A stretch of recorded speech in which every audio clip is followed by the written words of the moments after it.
Dengan ini, saya, Timothy Vidalo, sebagai seseorang yang bukan wibu, gue bukan penggila anime, gue cuma nonton anime belasan, itu pun yang populer-populer aja. Gue cuma pengen bilang ke kalian semua, buat kalian orang-orang awam, gue tahu pandangan kalian terhadap wibu itu seperti apa. Cabul, antisosial, freak, nerd, perlu dimusnahkan.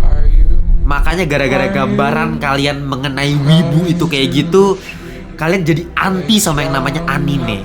Oke, gua nggak masalah kalau kalian pengen benci anime, kalau kalian nggak mau nonton anime seumur hidup kalian, it's okay. Tapi gue cuma minta satu aja. Kalian nonton anime.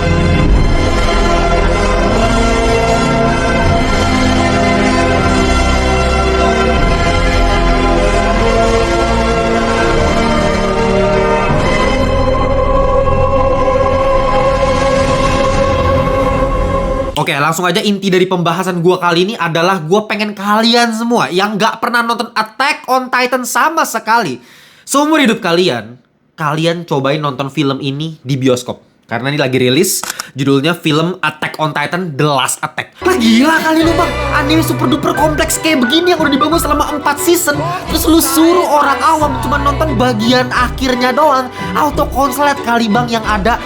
Oke, let me explain. Gue punya pendapat yang berbeda seputar film Attack on Titan The Last Attack ini. Buat gue, film ini gak cuma buat fans Attack on Titan dong. Ini film yang bisa, sangat-sangat bisa dinikmati oleh semua orang.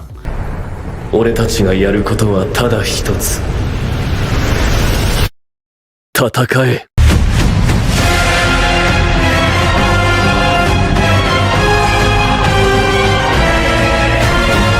Ya, gue udah bisa denger lah dari sini teriakan-teriakan kalian para fans-fans fanatiknya Attack on Titan. Pasti kalian udah ngomel-ngomel, maki-maki, ngebully film yang satu ini. Karena ini film literally cuma recap dari final season part 3-nya Attack on Titan yang terdiri dari 7 episode kalau kalian cek di Netflix. Digabungin, ditaruh di layar lebar, ditaruh di bioskop, diputer, dan semua orang langsung pada beli tiketnya. Gue tahu, pasti langsung banyak yang ngomel-ngomel, maki-maki karena apa? Ini milking bang, apa-apaan nih? Ya, gue cuma nonton film yang sama. Gue udah nontonin di animenya dulu, terus cuma diputer ulang di bioskop buat apa? Ini dia nih yang gak gue suka dari kebanyakan wibu ini. Gue gak bilang semua ya, gue bilang kebanyakan gitu ya. Mereka itu selalu ngerasa anime-anime yang mereka tonton itu punya mereka doang gitu. Itu dunianya mereka, itu milik mereka. Dan kalian bisa lihatlah sendiri hasilnya seperti apa sekarang. Orang-orang awam pada gak suka banget, pada anti banget sama anime gitu. Karena kelakuan-kelakuan wibu ini benar-benar mereka tuh tenggelam di dunianya mereka sendiri.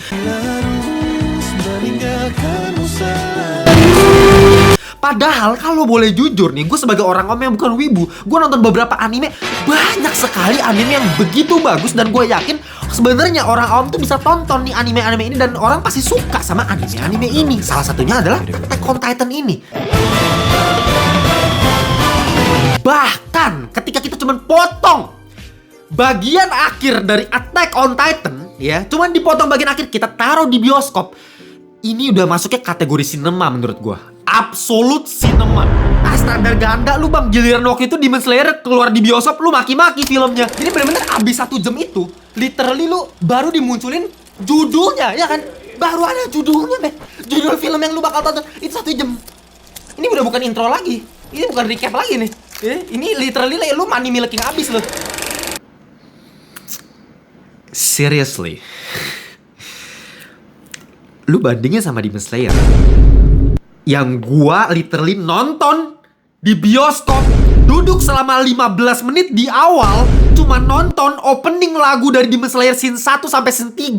Dan 45 menit berikutnya kita cuma dikasih tontonan 2 season dari season sebelumnya. Dan setelah 1 jam filmnya baru dimulai. Dan itu pun bukan film. Itu pun adalah 2 episode awal dari season yang akan tayang. Lu bandingin sama itu? Fuck you lah. Ya jujur-jujuran aja, ini emang milking. Harus kita akuin, gue orang objektif dari dulu. Mau film yang gue suka, mau gue fans apapun itu, kalau misalnya emang milking ya milking. This is obviously milking. Udah jelas ya, lu cuma naro apa yang udah kita tonton sebelumnya ya di animenya, lu taruh di bioskop. Sesimpel itu. Tapi bedanya ketika kalian nonton film yang satu ini di bioskop, kalian akan tetap dibuat takjub. Karena gue udah berkali-kali bilang kalau Attack on Titan ini adalah anime yang potensi terbesarnya itu ditonton di bioskop. Apalagi Rumbling, come on.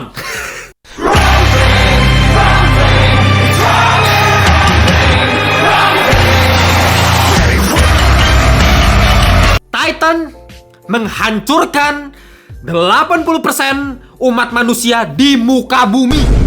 Sat ya. Dan lu cuma nonton di HP. Memang keren pas pertama kali Anda tonton. Gak ada yang gak bilang keren ya. Ini genius menurut gue nih anime.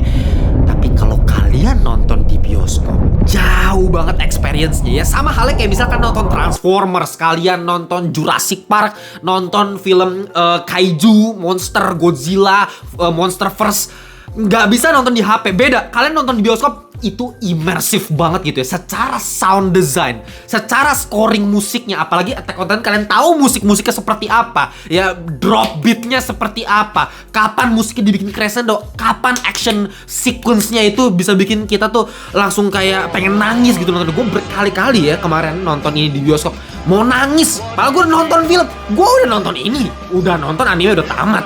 Tapi gue masih aja pengen ngeluarin air mata ketika nonton adegan-adegan yang begitu powerful dari Attack on Titan The Last Attack ini.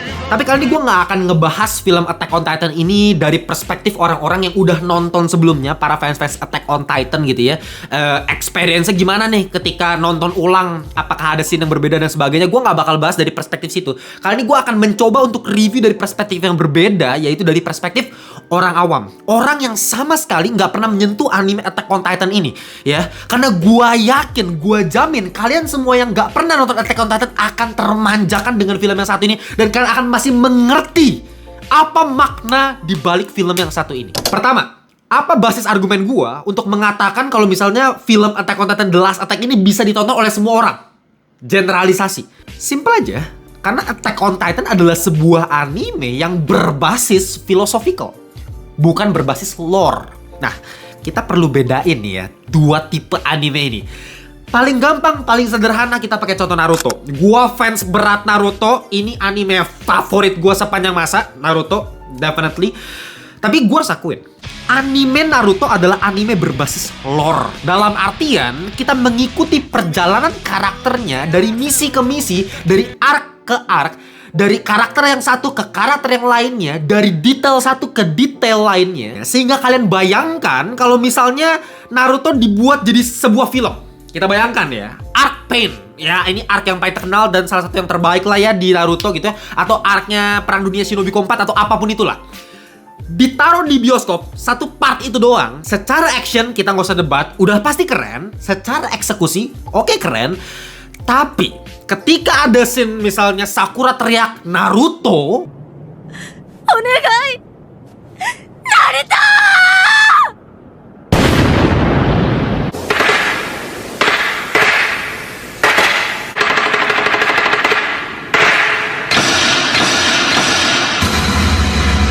pertanyaan sederhananya, apakah orang awam yang nggak pernah nonton anime Naruto sama sekali, nonton bagian situ akan merasakan emosional yang dirasakan sama Sakura ketika dia teriak, atau ketika Naruto ngamuk marah ketika Hinata ditusuk? Nggak akan kerasa emosinya kan? Kenapa? Karena Naruto is just a great shonen. That's it. Sama halnya kayak One Piece, sama halnya kayak My Hero Academia, atau apapun itu animenya. BTW gue udah siap dibully kalau misalkan nggak terima sama pendapat gue, karena gue yakin 100% yakin kalau fans-fans fanatik dari Naruto, One Piece, Bleach, My Hero Academia semua akan langsung ngomel-ngomel gue, maki-maki gue, karena gue ngomong kayak gini. Tapi gue menyampaikan fakta. Kalau misalnya anime-anime itu adalah anime shonen yang berbasis lore. Kita harus mempelajari dulu karakternya. Kita harus belajar dulu background story-nya. Kita harus belajar dulu lore-nya. Rinnegan itu apa sih? Mata jenis apa? Sharingan itu apa sih? Kita harus belajar dulu jutsu-jutsunya, hubungan antara dari Hokage ini ke Hokage ini, Naruto itu bapaknya siapa. Kita harus belajar dulu itu semua. Baru kita bisa memahami arc pain itu seberapa emosional arc tersebut, seberapa emosional film tersebut.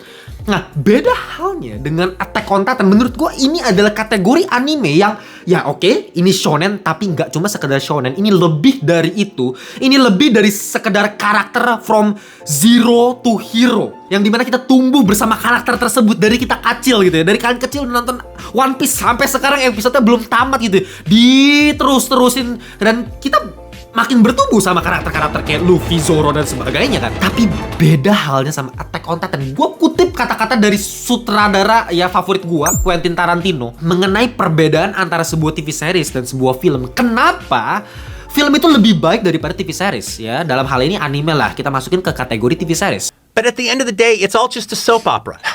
They've introduced you to a bunch of characters. You actually kind of know all their backstories. You know everybody's connection with everybody else. Singkatnya yang diomongin sama Quentin Tarantino tadi itu bisa kita aplikasikan lewat komparasi Attack on Titan sama Naruto tadi gitu ya. Sebagai seorang fans Naruto sejati dan lu pada para fans-fans One Piece yang sebegitu fanatiknya, ya kalian harus akuin One Piece, Naruto ini adalah anime-anime TV series yang soap opera. Gue nggak bilang Naruto atau One Piece ini anime jelek, enggak, anime bagus, tapi sebagai anime, sebagai TV series yang memang soap opera tadi gitu.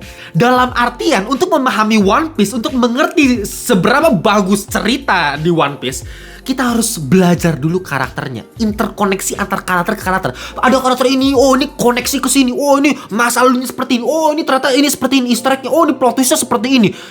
Bagus secara cerita, tapi itu overcomplicated dan ya inilah TV series gitu ya. Beda sama format film. Nah, Attack on Titan memang bisa dijadiin sebuah TV series, tapi bisa juga dijadiin film. Ketika gue nonton film anime Attack on Titan The Last Attack ini, gue rasa kalian semua orang awam akan ngerasa langsung connect dengan apa penceritaan di Attack on Titan. Meskipun secara karakter ya mungkin kalian akan ada banyak yang bingung gitu. Secara background story-nya, ini siapa nih Rainer? Ini siapa Zeke? Dari awal dia ngomong Zeke ini siapa? Zeke yang mana orangnya? Kita nggak tahu gitu ya. Terus ketika muncul, oh ini si Zeke ini. Terus kenapa? Dia punya hubungan apa? Mungkin kalian akan bingung di situ. Atau misalnya dari Titan kan ada jenisnya, ada banyak ya. Ada Warhammer Titan, ada Beast Titan, ada Armor Titan, ada Founding Titan, ada Attack Titan. Banyak banget. Dan ya kalian bingung gitu. Ini kekuatannya apa? Terus asal mula Titan dari mana? Mungkin kalian akan nggak ngerti karena memang itu lore, itu berbicara mengenai lore. Tapi masalahnya, yang gua rasa ini perspektif gua ya kalian kalau punya perbedaan perspektif sama gua, tulisnya di kolom komentar. Gua pengen tahu interpretasi kalian gimana. Tapi buat gua, anime ini mungkin bisa dinikmati untuk para fans-fans yang tipe pecinta lore tadi bisa, tapi bisa juga dinikmati oleh orang-orang awam karena inti dari anime yang satu ini adalah mengenai 3: moral, politik, filosofi. Dan 3 tema ini dijabarkan dengan begitu perfect. Bahkan di filmnya ini aja yang merupakan potongan dari serial ini aja udah menjelaskan. Eksposisinya udah cukup enak untuk kita bedah, untuk kita terjemahkan secara pribadi gitu ya. Premis dari anime ini sebenarnya sangat-sangat sederhana kok. Cuman bercerita mengenai satu bocah yang namanya Eren Yeager ini, yang dimana bocah ini tinggal di sebuah pulau bernama Paradis. Dan uniknya pulau Paradis ini dikelilingi oleh tembok raksasa setinggi 50 meter. Kenapa ditembokin? Karena di luar pulau tersebut banyak titan-titan yang kalau misalnya lu ketemu Titan, udah pasti lu akan dimakan sama Titan tersebut. Dan suatu saat tembok dari Pulau Paradis ini jebol. Kok bisa jebol? Karena ada Titan yang akhirnya tembus masuk tembok tersebut karena Titannya besar banget dan mengakibatkan Titan-Titan kecil ini masuk semua ke tembok sehingga banyak yang mati. Salah satunya adalah emaknya si Eren tadi, si Eren bocil tadi tuh. Dan ketika mamanya meninggal dimakan sama Titan, dia langsung punya tekad gitu ya. Dia punya mimpi untuk memusnahkan semua Titan di luar tembok Paradis. Sederhana kan? Sounds familiar lah ya. Mungkin kalian akan langsung bilang, ini cerita action yang udah sering gue denger bang, ya kan? Mengenai pembalasan dendam dan sebagainya. Betul. Tapi tunggu sampai Anda tahu kalau misalnya Eren ini punya kekuatan Titan juga.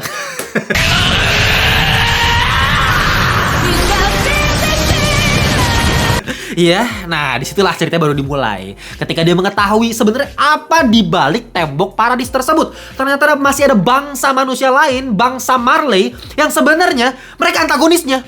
Awalnya kita mikir gitu. Tapi ketika kita pindah switch POV ke bangsa Marley, ternyata bangsa Eldia, para penduduk dari Pulau Paradis inilah yang sebenarnya antagonisnya. Dan ternyata kita baru tahu, nggak ada yang jahat, nggak ada yang baik. This is basically humanity. Ini hanyalah manusia.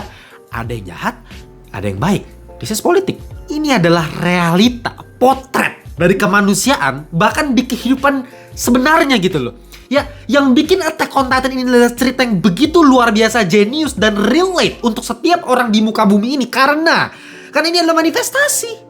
Ya ceritanya memang fantasi, tapi ini adalah manifestasi dari kehidupan manusia di dunia nyata, di mana manusia adalah makhluk yang egois, yang serakah, haus akan kekuasaan, haus akan power, selalu melakukan perang. Lu bayangin, setiap zaman pasti ada perang, selalu ada perang, bahkan sekarang pun ada perang gitu. Dan itu semua dipotret sama Attack on Titan ini. Makanya meskipun ini adalah bagian akhir dari sebuah serial anime, lu akan tetap bisa mengerti inti cerita dari Attack on Titan ini. Dan gue yakin akan ada banyak sekali fans-fans Attack on Titan yang gak bakal setuju sama pemikiran gue. Mungkin karena akan langsung bilang, ya gimana mau ngerti bang, orang dari awal film tiba-tiba udah ada titan-titan gede yang nginjek-nginjek orang di permukaan bumi gitu. Ini titan-titan dari mana? Kok bisa ada rumbling kayak beginian? Ini Eren punya kekuatan dari mana? Tahu-tahu dia udah berubah menjadi tengkorak dengan kepala mawang di depan begitu.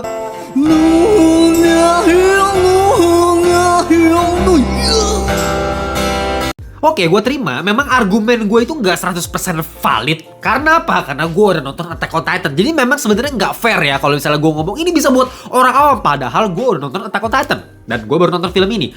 Tapi gue udah mencoba sebisa mungkin ketika masuk ke bioskop, gue mengosongkan pikiran gue mengenai Attack on Titan ini. Dan ini kan juga udah lama ya. Terakhir gue nonton kapan tuh Attack on Titan tuh. Dan ternyata works gitu. Kalau buat gue, balik lagi, mungkin ada beberapa karakter yang kita kurang pahami gitu. Ketika si Hans melakukan pengorbanan di awal, memang nggak bakal se-emosional itu kalau kalian nggak ngikutin serial animenya gitu. Karena kalian nggak mengikuti perjalanan karakter-karakter di animenya. Jadi kan lu belum paham sama karakter-karakter ini. Sama kayak misalnya lu nonton Breaking Bad atau Game of Thrones atau seri-seri terbaik sepanjang masa. Kenapa seri-seri itu bisa luar biasa? Karena lu suka, lu cinta sama karakternya. Dan ketika lu belum punya waktu untuk cinta sama karakternya, lu akan susah untuk ke-hook sama filmnya. Tapi yang bikin Attack on Titan ini antitesis dari apa yang udah gue omongin tadi mengenai bagaimana kita bisa mencintai sebuah TV series, karena titik berat dari Attack on Titan ini berfokus kepada temanya, kepada konsepnya, kepada filosofisnya gitu ya.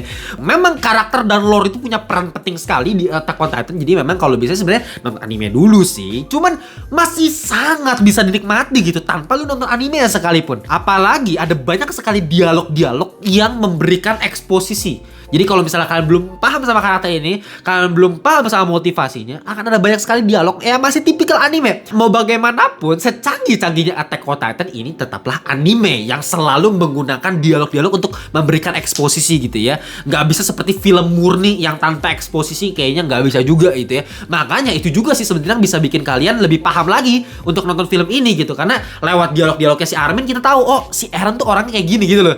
Lewat dialognya si komandan militer kita tahu apa yang udah dilakukan sama bangsa Marley, kenapa mereka bisa berantem sama bangsa Eldia. Itu bisa kita tahu lewat dialog-dialognya. Banyak eksposisinya, tenang aja. Dan eksposisi tadi didukung lewat pacing yang begitu bagus ya.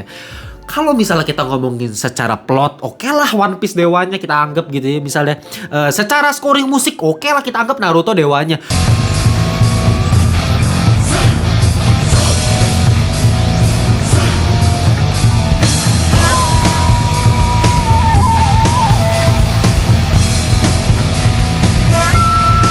Secara visual animasi, oke lah kita anggap Demon Slayer dewanya. Tapi 3 anime tersebut punya masalah yang sama. Masalah di mana? Masalah pacingnya, fase penceritaannya. Attack on Titan punya ketiga aspek dari 3 anime tadi gitu ya. Dia punya visual yang bagus, dia punya scoring musik yang luar biasa, dia punya plot cerita yang begitu berat gitu ya, yang begitu kental mengenai politik dan filosofisnya. Tapi dia juga punya pacing yang bagus. Ini yang membuat ini anime bisa jadi film gitu loh, karena pacingnya juga nikmat sekali. Di awal-awal kalian nonton film ini, si Eren udah ketemu sama si bocil. Oke, kita nggak tahu kedua karakter ini, tapi lewat dialog ya, gimana si Eren ngomong dalam hatinya, gimana dia melihat orang-orang di sekitarnya dia pengen ngebunuhin semua. Dia tahu dia akan ngebunuh semua orang ini pada suatu saat nanti. Tapi ketika ada satu bocil yang lagi digebukin sama orang lain karena bocil pencuri, dia tolongin. Kenapa? Karena masih ada rasa manusia, dia masih punya empati di dalam hati dia, meskipun dia tahu pada akhirnya dia bakal injak tuh anak.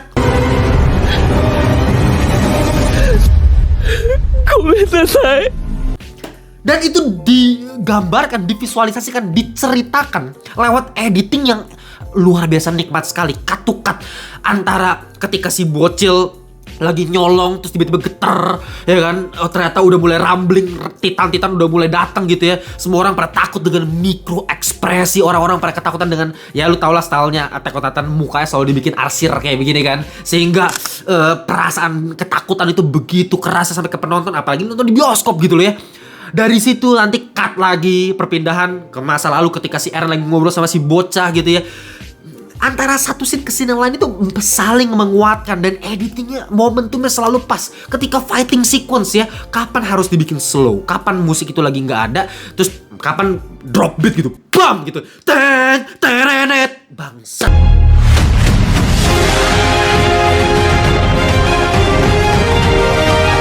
Oke.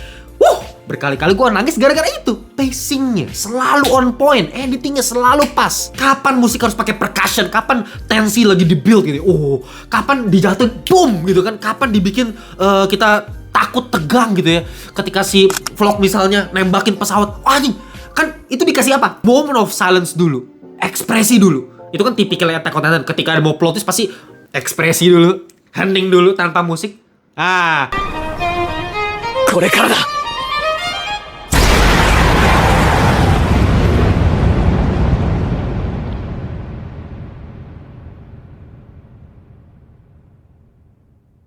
belum kita ngomongin sinematografi. Wah, udahlah, sinematografi Attack on Titan dewa lah, udahlah ya.